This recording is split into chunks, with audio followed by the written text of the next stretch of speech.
They thought I was dead. What crawled out of the wreckage became a one-woman army. Staff Sergeant Rania Morrow's harrowing escape from a convoy ambush spirals into a raw, unsanctioned vendetta. Midnight strikes, burned compounds, and a flash drive that exposes a traitor in their own ranks. They thought I was dead. The blast hit us at exactly 0819, tearing through the lead vehicle in our convoy with such force that it flipped the MRAP like a toy. I was in the third truck, going over satellite route data on my tablet, when the world turned into fire and noise. The impact slammed me sideways into the steel interior. I remember the sound of my ribs snapping, the flash of heat, then darkness. For a second, maybe a minute, I couldn't tell. I was weightless in that space between pain and nothingness. When I came to, we were flipped on our side. Smoke, blood, and the crackle of flames filled my senses. The air was thick, laced with diesel and scorched earth. My ears rang, my vision blurred. But one thing cut through everything: voices. Foreign, cruel, triumphant. I was Staff Sergeant Rania Morrow, intelligence specialist. Or at least I had been before the convoy ambush in the Baran Pass. The ambush was no accident. It was surgical. The kind of hit that only happens when someone knows exactly where you'll be and exactly when. They were after me. I knew it the second I heard one of them yelling in Pashto, holding up my blood-soaked tactical vest with my tags still attached. They thought they got me, that I was part of the body count. 7 Americans down. But I was still breathing. Barely. I had a concussion. Ribs like crushed glass. My left arm hung limp and useless. But I was alive, and they had no idea. I dragged myself from the wreckage, belly crawling through sand and blood.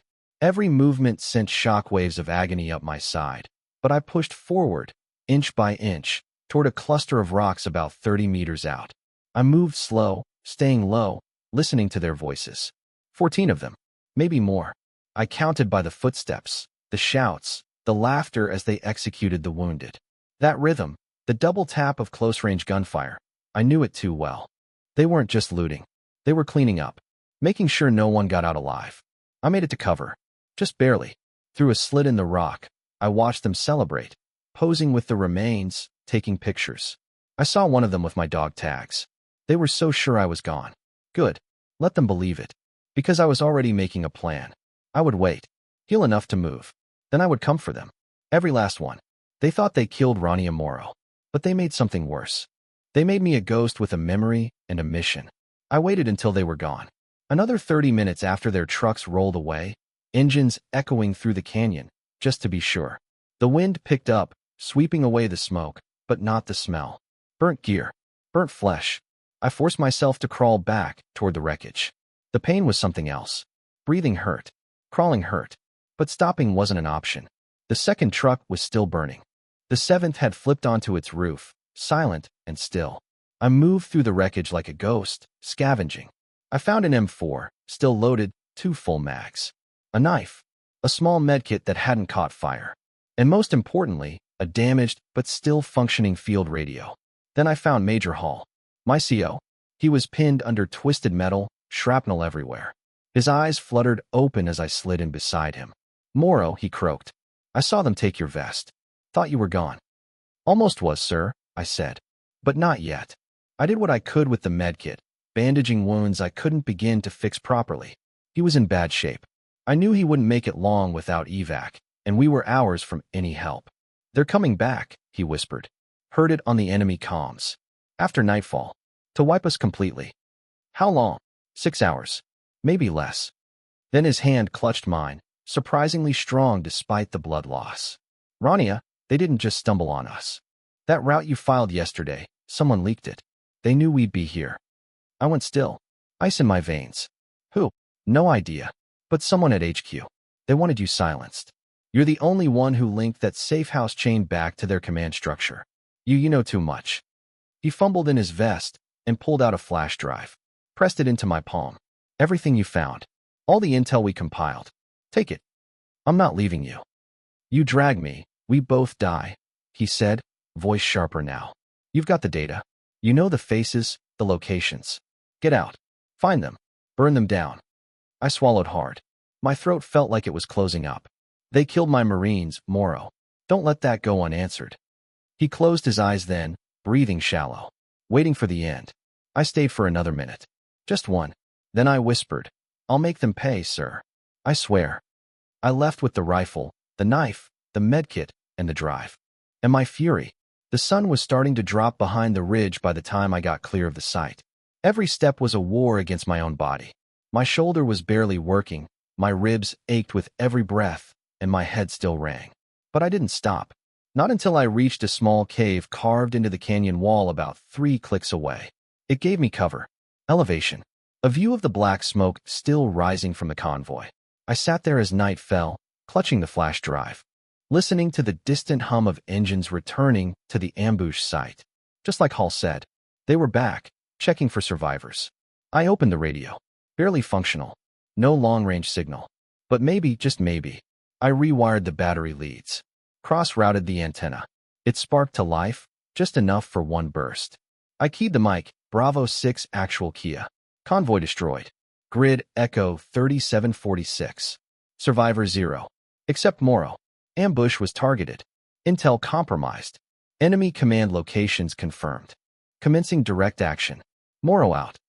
The radio hissed, flickered, then died for good. I didn't know if anyone heard. Didn't care. I wasn't waiting for permission. The flash drive held everything. Coordinates, names, comms traffic, and operation dates. 6 months of intel I'd compiled, cross-referenced, and built into a map of their network. Most analysts build charts. I built kill lists. And now, I had the trigger. I only had what I'd scavenged. 2 magazines. 1 knife. A half-empty medkit. No backup. No orders. And a body that felt like it might quit at any second. But I had time. Barely. I had maybe 5 hours before they started looking for me in the hills. I needed to hit them first, hard enough they wouldn't know if I was alone or a full-strike team. Their first compound wasn't far. Just 3 clicks northeast. The intel marked it as a planning cell, where the ambush had been organized. They'd be celebrating now. Uploading propaganda. Replaying the footage of what they thought was their perfect kill. Good.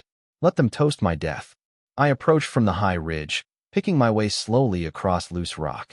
I moved like I'd been trained years ago, in combat survival school, not the kind they give to every analyst. I'd requested the courses most people skipped, because I always knew one day, the data wouldn't be enough. I'd need to act. And now here I was. I reached the ridge around midnight. The compound was ugly, mud brick walls, a metal gate, a couple of old trucks parked out front. Lights on, shadows moving, laughter. I watched for 20 minutes. Counted at least 15 men. 2 on the towers. The rest inside.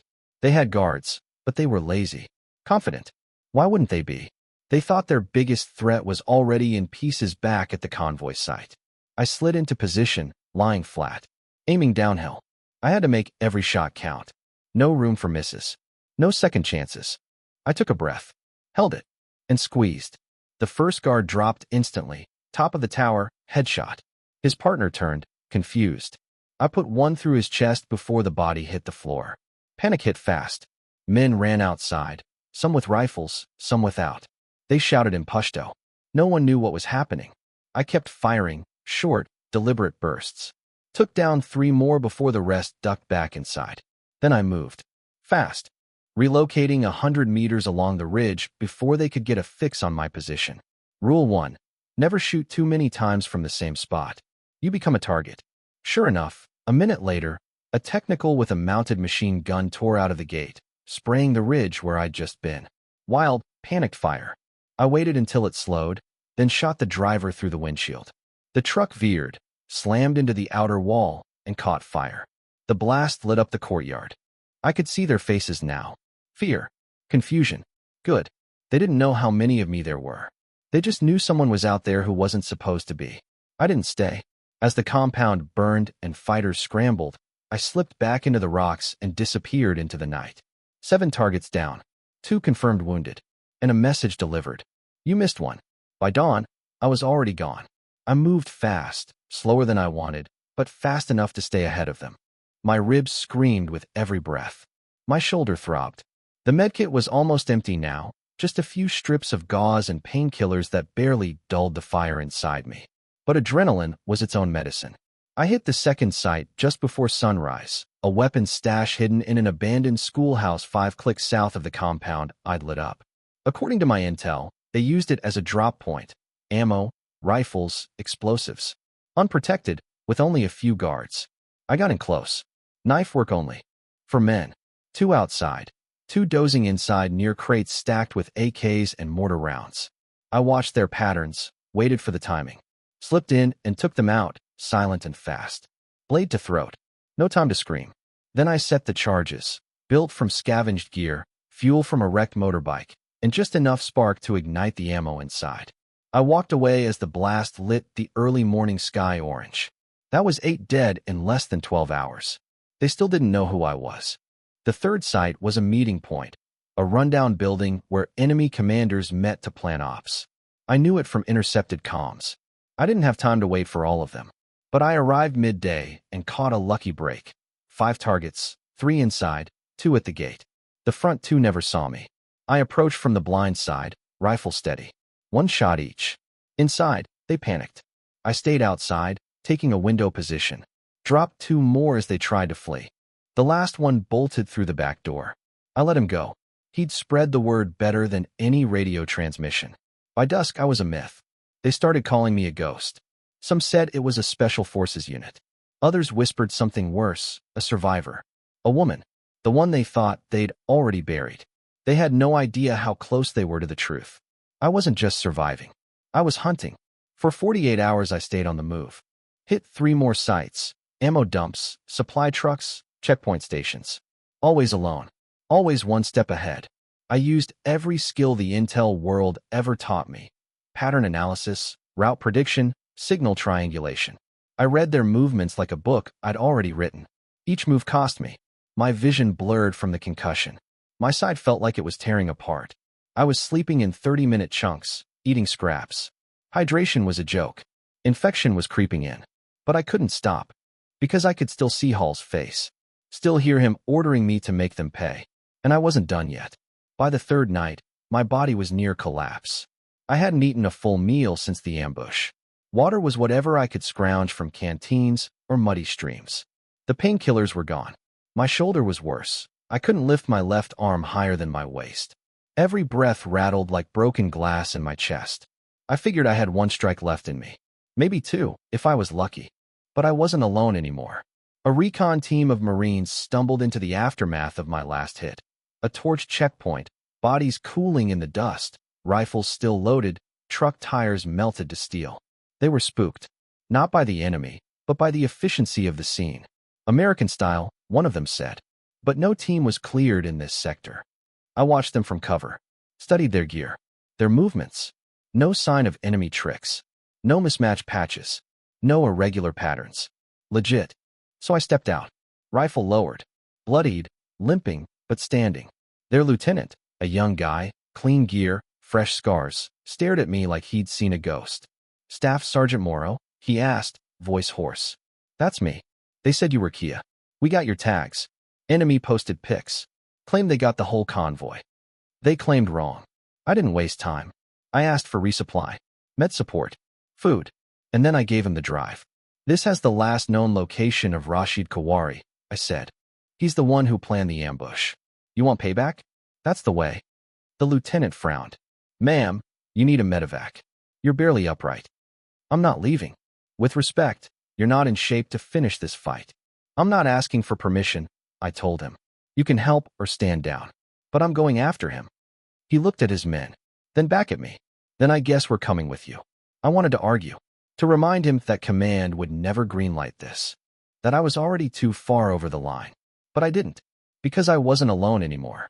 And maybe, just maybe, we could finish this properly. We prepped that night. His squad refit my gear, patched me up as best they could. I didn't sleep. Couldn't. I spent the hours going over satellite maps, intel notes, and building a profile on the compound. They'd think they were safe now. That the last American threat had been buried 3 days ago. They were wrong. By morning, we were moving. Kawari wasn't just another cell leader. He was the one behind the ambush. Our route, our timing, even our vehicle order. Everything suggested someone fed him that data from the inside. That part still burned in my gut. He was holed up 10 clicks north, deep inside the Katyn Ravine. A fortress disguised as a village, with an escape tunnel leading into the mountains. The drive's metadata confirmed it. If we didn't catch him at the compound, we'd lose him in terrain built to swallow armies. We didn't have time for subtlety. As we closed in, my radio crackled with intercepted enemy comms. He knew we were coming. Someone tipped him off. We had 30 minutes before he ran. We won't reach the compound in time, Lieutenant Harris said, checking his GPS. No, I agreed. But we can reach the pass. Kawari's escape path ran through a narrow canyon, single lane, 0 side exits. If we got there first, he'd have no way out. So we sprinted. Every breath was agony. My ribs felt like knives. My vision blurred with every jolt. But I ran like the ghosts of Hall, and his men were behind me. We reached the canyon just as headlights crested the ridge. 3 vehicles. 15 men by our count. The lead truck was armored, standard for a high-value extraction. I climbed the east wall, found my perch, raised my rifle. Through the night scope, I saw him. Kawari, passenger side, window down, barking orders. I keyed my mic target in sight and fired. The bullet punched through the glass, hit the driver's throat. The truck veered, crashed into the rocks. Chaos erupted. Enemy fighters spilled out, shouting, firing blindly. The canyon lit up with muzzle flashes. My team returned fire from both flanks, box cutting them into a deadly trap. Grenades echoed. Dirt and metal flew. 3 minutes. That's all it took. 12 enemies dead. 2 captured. And Kawari? He'd survived the crash. But not for long. I climbed down, walked past the burning wreckage, and found him trying to crawl out from under the door. His leg was shattered. His face covered in blood. He looked up. Recognition hit his eyes like a thunderclap. You, he rasped. Yeah, I said, crouching beside him. Me? You were supposed to be dead. I hear that a lot. He didn't get another word. The Marines cuffed him and dragged him off for medevac and interrogation. As for me, I stood there, staring at the wreckage. The canyon looked a lot like the one where we'd been ambushed. Except this time, I was the one in control. The helicopters came just before sunrise. Dust kicked up in the canyon as the medevac team secured Kawari and the wounded. The Marines loaded up the bodies, tagging them for intel scans. Everyone moved like clockwork, efficient, focused, professional. But the looks they gave me said more than words could. I was filthy, bleeding, one arm barely usable. My armor was patched with enemy cloth and duct tape. I looked like I'd clawed my way out of a grave. Because I had. Lieutenant Harris approached as I watched the lead truck smoldering in the pale light. Hell of an op, Staff Sergeant. That was clean work. Not clean, I said. But it's done. You just crippled their whole chain of command. All from a flash drive and a memory. He paused, then added, You know they'll be talking about this for years, right? What you did. I didn't answer right away. I was still staring at the wreckage. At the place where the hunters became the hunted. They thought I was just data. I finally said. Just the analyst who picked the routes. So when we got hit, they thought that was it. 7 bodies. 1 set of tags. End of story. And now they're rewriting that story. The medics checked me over during exfil. I was a mess, and they weren't subtle about it. Severe concussion. Cracked ribs, likely multiple fractures. Internal bruising. Infection starting at the shoulder. My vitals were garbage. They wanted me grounded for months. Back at base, I was rushed straight into debrief. First medical, then intelligence, then legal. Because what I'd done, it wasn't exactly by the book. 3 days of unsanctioned combat, multiple solo strikes, unauthorized radio use, and according to one particularly uptight colonel, reckless engagement without direct oversight. They expected me to apologize. I didn't. I sat in that room, surrounded by commanders and JAG officers, and I told them everything. From the moment the convoy went up, to the final shot that stopped Kawari's escape. I didn't try to look noble. I didn't frame it as heroism. I told the truth. My team died because of a leak. My CO died giving me a mission. And I finished it. That room went quiet when I was done. For a long time, nobody said a word. Then the general in charge leaned forward, folded his hands, and said, You broke 15 protocols, Staff Sergeant. Maybe more. Yes, sir, I replied. He stared for another beat, then said, And saved us 6 months of operations. Took down a target we've been chasing for over a year. You executed one of the most effective solo strikes I've ever seen. I didn't move, didn't speak. Special Operations Command wants to debrief you again, he added. And Intel Command's already filed a recommendation. I raised an eyebrow. For what? Commendation, he said. And reassignment. They didn't court-martial me. Instead, they gave me a new unit. Special Operations Intelligence Task Force. Small, agile, off-grid. The kind of team that lives in the gray zone between recon and strike. They paired me with operators who could shoot, move, and blend into shadows. But I was the edge they hadn't had before. The analyst who didn't just build the map, but walked it with a rifle. I spent 3 months recovering. Surgeries, rehab, mental assessments, too. They had to make sure I wasn't cracked beyond repair. But I wasn't. I was focused, healed in the ways that mattered most. By month 4, I was training again. Rifle drills, urban entries, signal intercepts, teaching younger analysts how to survive when the screen goes black and the bullets start flying. They'd ask me sometimes about the Baran Pass, about the ambush, the 3-day campaign that followed. I never gave the full story, just the parts that mattered. The job doesn't end with the report, I told them. If your intel gets people killed, you don't go silent. You go hunting. 6 months after I'd been declared dead, I led my new team on our first mission. We hit a comms relay in a border zone that supplied encrypted traffic to a network we'd been chasing. A simple operation. In and out. Except the target never showed. Instead, we found a map. The locations of former safe houses. All marked with red XS. Our work. My work. We were already ghosts in their mind. And they were trying to erase any trace we might follow. I kept one of the maps. Folded it into my journal. A reminder of what fear looks like on the other side. They used to call me a liability. Now I was a warning. 1 year to the day after the ambush, I returned to Baran Pass. Not for revenge. For remembrance. There was a stone now. Black granite. Simple, weathered by wind and sand. 7 names etched deep. Major Hall at the top, followed by the 6 others who rode with us that morning. The place was silent. No more patrols. The enemy had abandoned the region. Locals said it was cursed. They told stories of an American ghost who hunted the hills at night, who whispered through radios, who left enemy fighters gutted in their sleep. Some even claimed to have seen her, limping, bleeding, with a dead man's tags hanging from her chest. I let them believe it, because fear kept this place quiet.